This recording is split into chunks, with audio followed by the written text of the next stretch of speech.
5 tickets to the 2:30 showing in 3D, $67.50 please. How much for 2D? $55. How much for 1D? Mama's Boys is about an African-American family, and it's a mom raising her 2 teenage sons, and there's also an uncle and a grandfather. He's one of only a handful of African-American syndicated cartoonists. And Kraft uses his strip to make people laugh, but also to send a message about life, heritage, and responsibility based on his own experiences growing up in Washington Heights. So how much has this neighborhood changed in the last 20 years since you've been here? Well, the buildings still look the same. They've held up pretty well. I think the biggest thing is that you don't see kids playing on the street. And we were a group that, we played all the time, from 8 o'clock in the morning until almost midnight sometimes. So this is where I grew up. I lived here for the first 30 years of my life. So it would start where, Kenny appeared, they'd come, and I'd be there, yo, Jerry!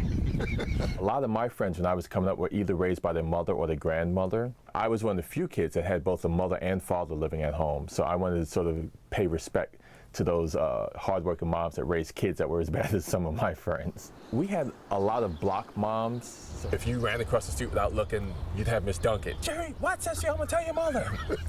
As I've gotten older and once I had kids, I kind of like writing for mom a little better because I've got that sort of parental aspect to me now. The one that I based it on a little bit more was Ms. Smalls. And Ms. Smalls had the house where we all went. The door was always open. There'd always be something to eat. She'd be cooking pound cake and all kinds of stuff. And you'd go in and you just hang out. And the strong influences in his life helped him to find his creative voice, a sense of drive, and a tenacity that he would need to see his dream come to life. He went to high school in Harlem and got his BFA from the School of Visual Arts. He spent 8 years as a copywriter for a small ad agency while honing his ideas for his own comic strip. When Jerry first started shopping his comic strip idea around, he found out just how tough it was going to be.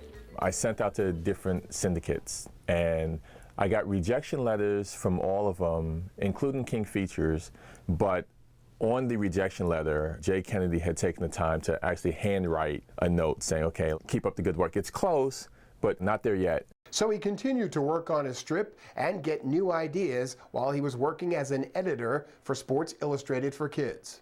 I'm around kids all the time, and you could just really sit back and watch, and they say the funniest things. In 1992, Jerry got his first break almost out of spite. My dad used to bring in a local newspaper, and there was a comic strip in there, and used to just drive me crazy because I used to criticize it all the time. And one day my father was like, you know what, he's in the paper, you're not, so you need to give him a break. Basically, put up or shut up. I basically came up with a comic strip that was the precursor to Mama's Boys. It was called The Outside View. So I called up the editor of that newspaper. I asked him if I could submit some stuff. He's like, sure. And he liked it, and he said that he'd run it. And I couldn't wait for that next issue to come out, and I anxiously opened it up. Then he looked at it, his eyes popped out. So I guess my art career kind of started more out of spite and wanting to show my dad than anything. Although, he was very supportive. Since then, he's been published in numerous newspapers throughout the country. When Jerry decided to begin writing books, he was met with the same industry resistance. This one was like, yeah, we're not interested in this kind of good time style of humor. Dynamite! And I was really kind of offended by that because it was a different kind of thing than what I was trying to do. It was more insult-oriented. Handsome, you look like a string of spaghetti with a little meatball on top. It was one of those that they lived in the projects, and it's like, okay, you're struggling all the time, and there really weren't that many good times.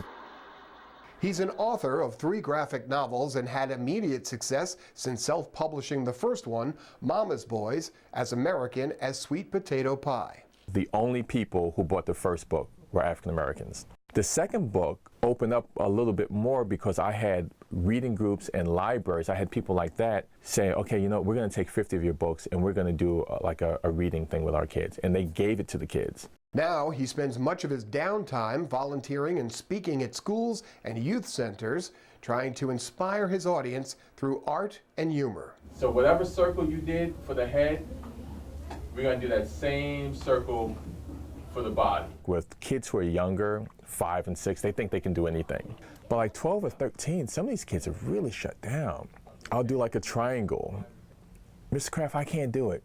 I can't draw. I can't. It's like, relax. Jerry Kraft provides enrichment programs, specifically cartooning, for our students, and he's introducing them to an art form that normally they would not have had access to.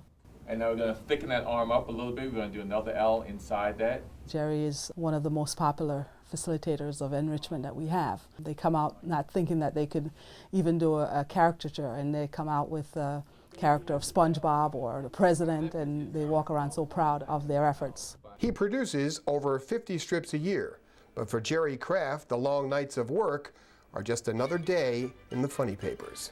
I spend quite a few nights at this table till 1, 2 o'clock in the morning, meeting deadlines, but it's fun.